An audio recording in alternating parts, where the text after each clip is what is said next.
tarde, pessoal, tudo bem? Diretor Ronaldo de Souza, do meu lado aqui, diretor Cristiano Pereira. Nós somos aqui do Sindicato dos Vigilantes de Campinas.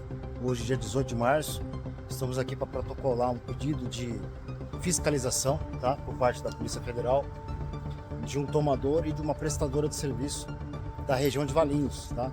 Valinhos e região.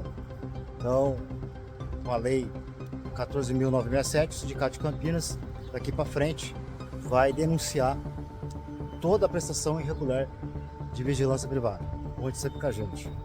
Pessoal, estamos saindo aqui da Polícia Federal de Campinas com o protocolo, tá bom? Protocolamos a denúncia conforme falamos aí inicialmente no vídeo, tá bom? E seguimos aí apontando as irregularidades aí de atividade de vigilância irregular, tá bom? Fazendo se cumprir aí a nova lei, tá bem? Até mais, a gente dá mais informações para vocês.